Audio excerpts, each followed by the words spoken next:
Hey friends, this is अमन और आज मैं आपके लिए टॉपिक लेके आया हूँ वेरिकोज वेन्स का। कुछ लोगों की ये डिमांड थी कि मैं इस पे वीडियो बनाऊँ वेरिकोज वेन्स पे, तो मैंने वीडियो बना दिया इसके लिए।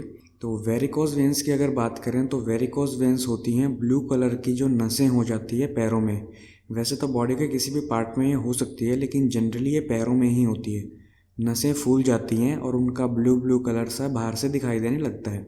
तो varicose veins are generally blue coloured and large and swollen veins, यानी कि उनमें सूजन दिखाई देती है, फूली हुई दिखाई देती है और ये काफ़ी पेनफुल होता है। जिसको भी ये होता है उसके लिए काफ़ी पेनफुल कंडीशन होती है ये। और जनरली अगर बात की जाए तो वुमेन में ये ज़्यादा होता है। ये सर्वे के रिपोर्ट के अकॉर्डिंग वुमेन में मैन से ज़्यादा होता है वेरिकोज वेन्स। अब जान लेते हैं कुछ कॉजेज वेरिकोज वेन्स के। आयुर्वेदा के अकॉर्डिंग ये वात दोष माना जाता है। और ये होता किस वजह से है? होता ये ऐसे है कि जो वाल्स होते हैं, वेन्स के अंदर वाल्स होते हैं, और जो वाल्स होते हैं वो हार्डर हो जाते हैं जब, यानी कि सख्त हो जाते हैं, तो वो अपनी इलास्टिसिटी खो देते हैं, यानी कि लचीलापन वो अपना खो देते हैं, हार्ड हो जाते हैं। और उस हार्डनेस की वजह से जो ब्लड सर्कुलेशन है लेग्स से हार्ट के अंदर जो ब्लड जा रहा है, वेन्स जो हमारी होती हैं वो खराब ब्लड यानी कि अशुद्ध रक्त उसको बोलते हैं, अशुद्ध रक्त को हार्ट तक लेके जाती हैं। उसका जो सर्कुलेशन है वो इफेक्ट हो जाता है, और वो इफेक्ट होता है वाल्व्स के हार्ड होने की वजह से और उसके लचीलापन खोने की वजह से। और ब्लड स्टार्ट कर देता है इकट्ठा होना। इकट्ठा कहाँ होगा? वेन्स के अंदर। वेन्स से ही सर्कुलेशन जब हो नहीं पा रहा तो वेन्स में ब्लड इकट्ठा होना स्टार्ट हो जाता है, जिसकी वजह से वेरिकोज वेन्स होता है। नसें फूल जाती हैं, सूजी हुई दिखाई देती हैं, इसी को वेरिकोज वेन कहते हैं। और जैसा कि मैंने पहले भी बताया कि ये कंडीशन काफ़ी पेनफुल होती है। अब बात करते हैं कुछ कॉमन रीजंस की कि वेरिकोज वेन्स होती क्यों हैं। अब उन कॉमन रीजंस में ये है कि अगर आप एक ही पोस्चर को काफ़ी देर तक मेंटेन करके रखते हैं, लाइक अगर आप खड़े हैं, किसी काम को कर रहे हैं खड़े होकर, तो आप काफ़ी देर तक अगर खड़े रहते हैं तो वेरिकोज वेन्स का आपको खतरा ज़्यादा हो जाता है। जैसे कि जो शॉपकीपर्स होते हैं, दुकान में काम करने वाले, या कहीं भी कोई भी काम करने वाले जो कि स्टैंडिंग पोजीशन में काफ़ी देर तक रहते हैं, उनको वेरिकोज वेन्स हो सकती हैं। क्योंकि जो ब्लड सर्कुलेशन है वेन्स से लेके हार्ट तक, यानी कि लेग से लेके जो हार्ट तक जो ब्लड सर्कुलेशन हो रहा है उसकी डायरेक्शन नीचे से ऊपर की तरफ है, पैरों में से वो ऊपर की तरफ आ रहा है। तो ये एंटी ग्रेविटी हुआ। एंटी ग्रेविटी होने की वजह से अगर इसमें थोड़ी सी भी प्रॉब्लम आएगी तो ब्लड स्टार्ट कर देगा वहीं पे वेन्स के अंदर ही इकट्ठा होना। इसके अलावा एज के साथ साथ वेन्स जो हैं वो भी कमज़ोर हो जाती हैं कई बार, और ओबेसिटी भी इसका एक रीज़न हो सकता है। जो मोटे लोग हैं उनको ज़्यादा होता है वेरिकोज वेन्स, और ये वुमेन में प्रेगनेंसी के दौरान भी हो सकता है। इसके अलावा एक्सेसिव फिजिकल एक्टिविटी की वजह से भी वेरिकोज वेन हो सकता है।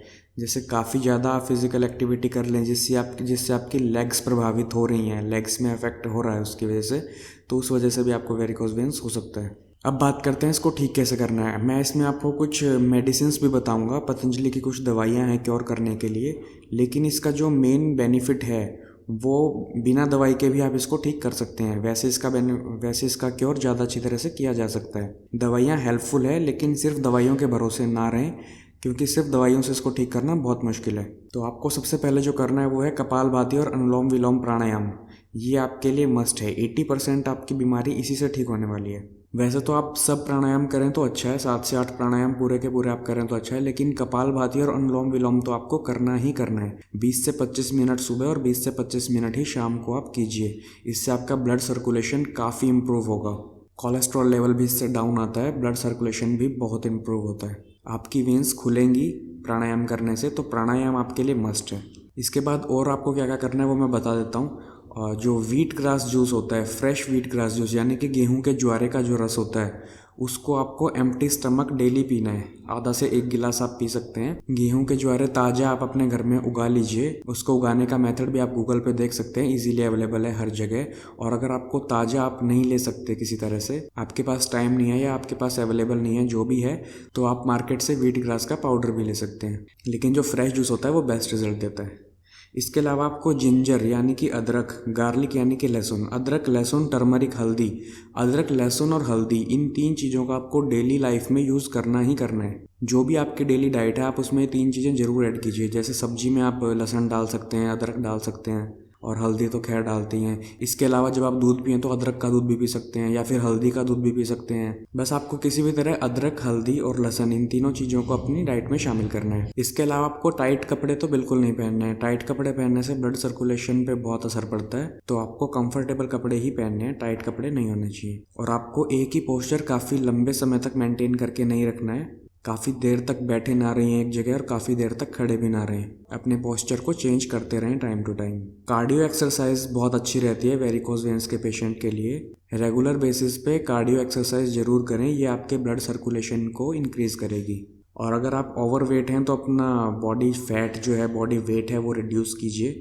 और कैल्शियम और मैग्नीशियम से भरपूर आप डाइट ले सकते हैं। लाइक दूध दही का सेवन थोड़ा सा ज़्यादा कीजिए, पर एक बात ध्यान रखिए, दूध होना चाहिए मलाई उतारा हुआ, यानी कि लो फैट मिल्क होना चाहिए। फैट आपको ज़्यादा कंज्यूम नहीं करनी है। स्मोकिंग एंड ड्रिंकिंग करते हैं तो वो आपको बिल्कुल बंद करनी पड़ेगी। अगर स्मोकिंग और ड्रिंकिंग बंद नहीं करेंगे तो चाहे कुछ भी कर लेना, आपकी वेरिकोज वेन्स ठीक हो ही नहीं सकती। इसके अलावा फास्ट फूड, फ्राइड फूड और ज़्यादा तेल वाला खाना, घी ज़्यादा खाना, इस तरह की सारी चीज़ों को आपको अवॉइड करना पड़ेगा जब तक आपकी वेरिकोज वेन ठीक नहीं हो जाती। और ठीक होने के बाद भी अगर इन फूड को आप अवॉइड करें तो बेटर है, नहीं तो दोबारा होने की संभावनाएं बढ़ जाती हैं। इसके अलावा वाइट शुगर और साल्ट तो आपको बिल्कुल नहीं लेना। वाइट साल्ट, वाइट शुगर दोनों बिल्कुल कंप्लीटली बंद कर दीजिए। शुगर तो आप लीजिए ही मत। शुगर की जगह जैगरी पाउडर यूज़ कीजिए थोड़े अमाउंट में, या जैगरी पाउडर यानी गुड़ का पाउडर, उसको भी आपको थोड़े अमाउंट में लेना है। और वाइट साल्ट की जगह आप सेंधा नमक या काला नमक कोई भी लिमिटेड, मतलब थोड़ी क्वांटिटी में आप यूज़ कर सकते हैं। इसके अलावा अपनी सलाद की जो इनटेक है वो बढ़ाइए। सैलड जरूर खाइए। तीनों बार जब आप खाना खा रहे हैं तो सैलड आपके खाने में होनी चाहिए। और अपनी कार्बोहाइड्रेट की इनटेक को थोड़ा सा लो कीजिए। इससे आपका खून पतला रहेगा, ज़्यादा गाढ़ा नहीं होगा। आप लेमन जूस और एप्पल साइडर विनेगर यानी कि सेब के सिरके का यूज़ भी कर सकते हैं रेगुलर बेसिस पे। इसके अलावा नॉन वेजिटेरियन फूड को अवॉइड कीजिए, वो आपके खून को गाढ़ा कर सकता है।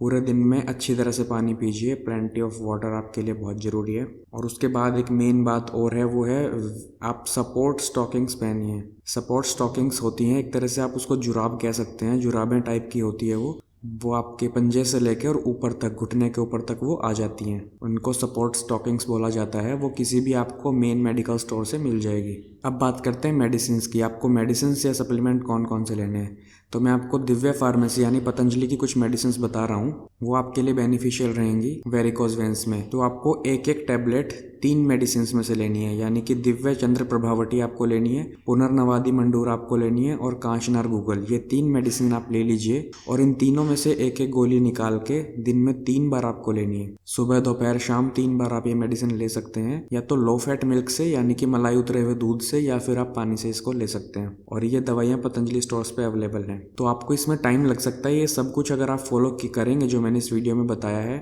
और ये आप मेडिसिन भी लेंगे, तो अराउंड 6 मंथ्स के अंदर अंदर आपका वेरिकोज वेन्स पूरी तरह से ठीक हो सकता है। प्राणायाम करना बिल्कुल भी मत भूलें, सबसे ज़्यादा बेनिफिशियल वही रहेगा आपके लिए। और अपनी डाइट का भी ध्यान रखें। तो फ्रेंड्स, ये थी मेरी आज की वीडियो वेरिकोज वेन्स पे। अगर आपका कोई क्वेश्चन है या कोई सजेशन है तो पुट कीजिए कमेंट सेक्शन में। अगर आपको ये वीडियो अच्छी लगी तो लाइक कीजिए इस वीडियो को और शेयर कीजिए उसके साथ जिसको भी इसकी ज़रूरत है। और अगर आप हमारे चैनल पर नए हैं और अभी तक आपने सब्सक्राइब नहीं किया है हमारे चैनल को, तो सब्सक्राइब कर लीजिए ताकि इन फ्यूचर भी आपको अच्छी अच्छी वीडियोज़ हम दे सकें। Thank you very much guys, thanks for giving your time. Bye bye.